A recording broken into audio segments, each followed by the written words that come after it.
Hola, buenos días amigos, soy el licenciado Noé Sánchez y me gustaría compartir con ustedes el día de hoy un tema muy recurrente en materia patrimonial, que sería la función del albacea, ¿sí?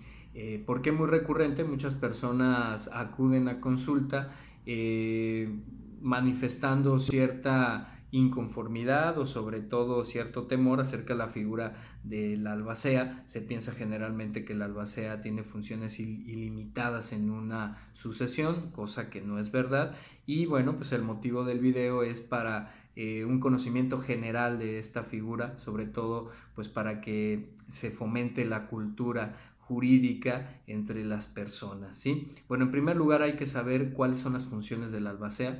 El albacea tiene, desde mi punto de vista, 4 funciones específicas. La primera sería la de ser representante legal de la sucesión, es decir, él representaría todos los bienes, derechos, cargas y obligaciones que formaron parte del patrimonio de la persona que falleció y que subsisten para después de su muerte, ¿sí? Entonces él sería el representante legal y se liga directamente con la segunda, que sería la de ser la persona que se encargue de defender estos derechos y estos bienes que le pertenecían al decuyus, es decir, a la persona que falleció. Dentro de esta función podría ejercer las acciones y excepciones pertinentes para poder evitar un perjuicio patrimonial a la sucesión. Una tercera función sería la de la administración de dichos bienes, que eso implica también una obligación que sería la de rendir cuentas en caso de que existiera una administración de bienes más o menos cuantiosos.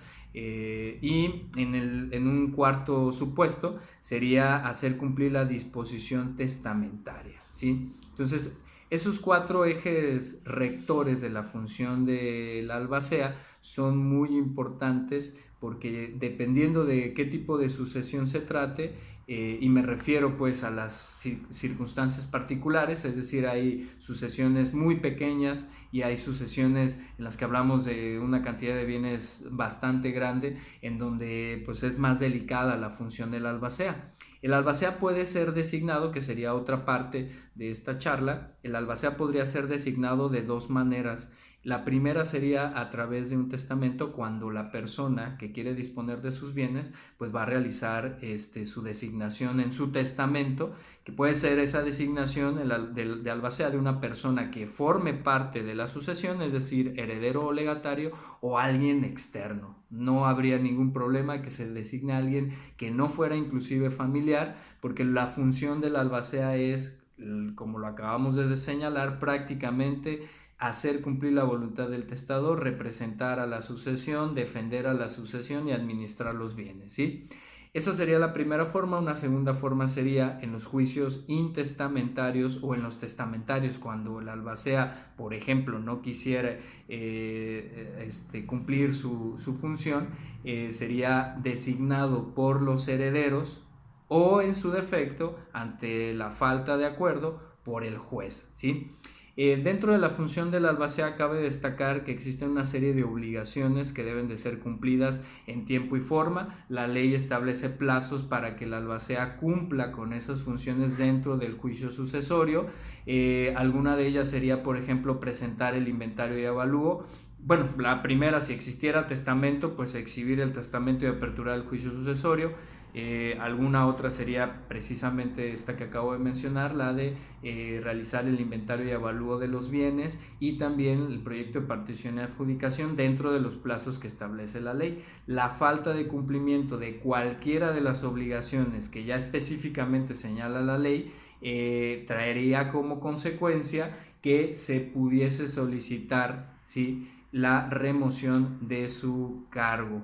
Eso lo tiene que ordenar el juez, no puede ser de forma voluntaria. Vamos a decir que los herederos quisieran que se remueva, bueno, tendrían que justificar el por qué, ¿no? Entonces, no solamente se trata de una figura que pudiera ejercer ciertos derechos directamente sobre la sucesión, sino más bien una figura que tiene más obligaciones que derechos en la sucesión. El albacea no podría de ninguna manera, de forma arbitraria, disponer de los bienes que forman parte de la masa hereditaria. Un albacea solo sin la anuencia, es decir, sin el consentimiento de los herederos o legatarios, no podría vender los bienes que forman parte de la masa hereditaria. Está bien señalado en la ley que para ello pues se necesita la aprobación de la totalidad de los herederos.